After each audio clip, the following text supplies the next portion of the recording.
every year, and I attended all the presentations every day for 3 days, and I sat in the bar and talked to people and so on and so on, and I cannot emphasize enough for the younger people in the audience that are just now perhaps coming into the business, that coming to these conventions is a godsend. And you learn just as much in the bar talking to people and sharing information as you do in the presentations, but the overall effect is to learn a lot from being here. For those of you that don't know me, I'm going to tell you a little bit about myself, and since I don't recognize very many people in the room, then maybe you haven't heard this before. My dad died when I was a senior in high school and left me a Volkswagen and no place to live. And so I opened a Volkswagen repair shop to keep the Volkswagen running, and I had to share it with my twin brother. And I didn't get to college. Took a couple of little courses at the junior college. I always had high energy and a low aversion to risk. In about 1979, the city came along, and I had been going to the auction. Back then it was called North Texas Salvage Pool, which Copart eventually bought. And I would buy a wrecked car so that I had parts to fix a customer's car. And the city came by and said, "Son, you can't keep those wrecked cars out there anymore." I had about 35 cars that I was selling parts off of. I closed the garage and the body shop and moved down the street. Bought and financed a little portable building for an office. As soon as we opened the auction, we signed a contract with farmers. But Copart came and bought us out, and everybody made money, and everybody was happy, and in hindsight, maybe it was the right thing to do. The salvage pool owners didn't like me because I joined the Salvage Pool Association, and they were trying to keep all the members from selling. And as we all know, in this industry, that's a pretty tough task to tell people not to sell their business to the LKQs or the LKQs or Schnitzers or whoever of the world. Along the way, I built about 1 million square foot of industrial warehouses. I've since expanded that, so I have 6 salon and spa locations with over 200 tenants in the Tarrant County. I opened DallasCarStorage.com for collector car storage, and I have a new book coming next year.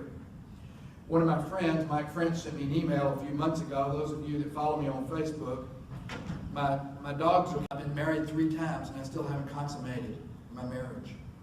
And the bartender said, "Well, what happened?" I said, "Well, the first time the guy was a doctor, and he wanted to look at everything, but he never could do anything. And the second guy was a lawyer, and all he wanted to do was argue about it, but he couldn't do anything. And the third guy owned an auto recycling facility." He said, "Well, that should have been okay." He said, No. He always said, I got it, but he never could find it." You can see why that doesn't work at life. Your wife didn't get a new Escalade for the last 3 years because business is not quite as good or the profits are not quite as good. And pay for performance is a real key.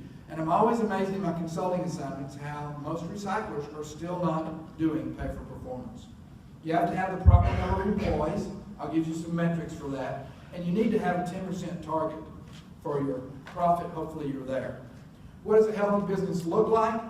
And these are really minimum standards. $20,000 in part sales per employee. So if you have 6 employees, you better be doing $120,000 a month. And if you're not, I can guarantee you're not making a profit. There are many yards doing much more than $20,000. You have to have $50,000 per salesperson minimum. And I can remember when we sold to and how it looks, and they don't really focus on search engine optimization. Start with your keywords.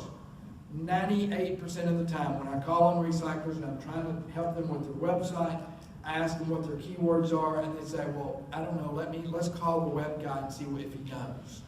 They don't know what their keywords are. You need to know what you're trying to focus on getting traffic for. Is it used engines, Minneapolis? If it is, then are you tracking how that term is used and where you rank for it?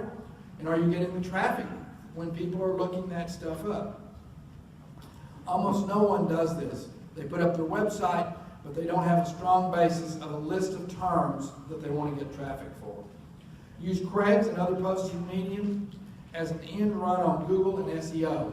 And I'll talk a little more about that farther along. In the room that own salvage yards, okay? Go for it.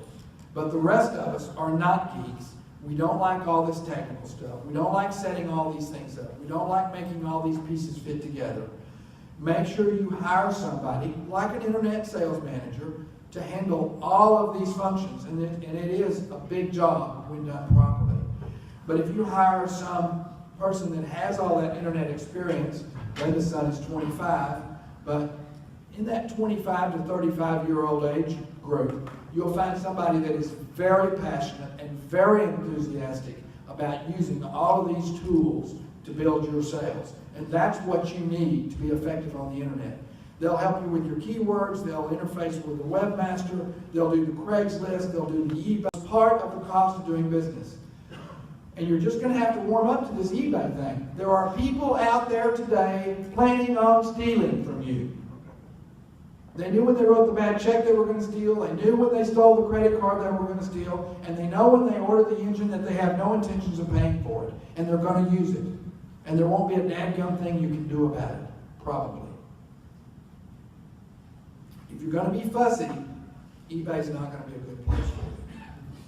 You need to list virtually everything. I see so many people list just a few things on eBay.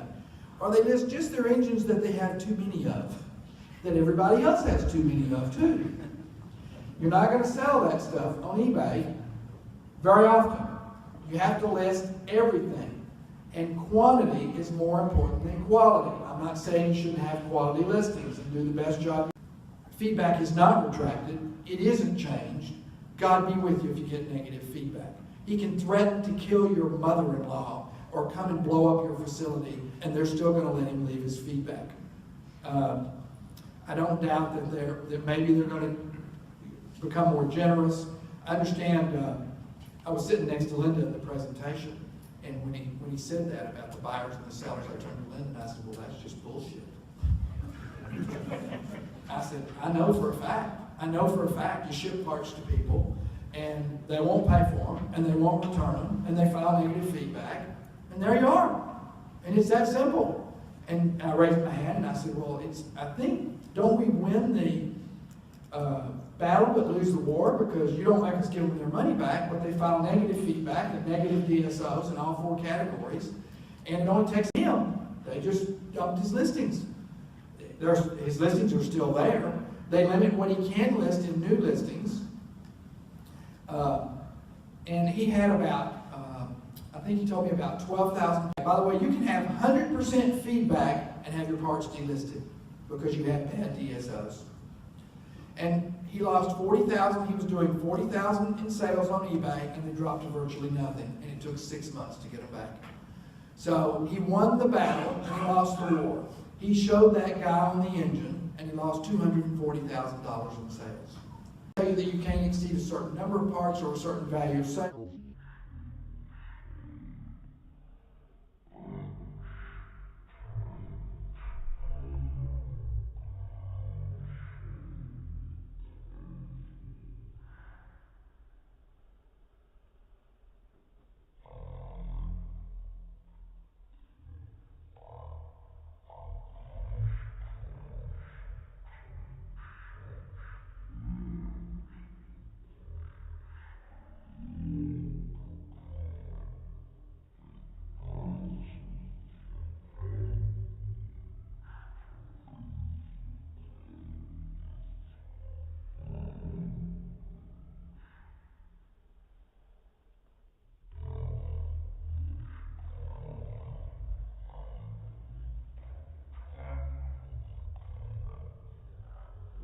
Get some bad ones, but they told him that cars are coming from their website.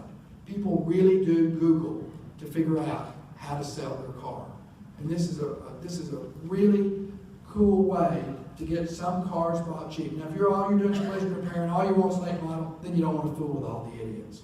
Put right there on the website that you won't buy a car without a title, because we know that 50% of them call and want to sell a car that they don't have a title to. And you want to eliminate those calls.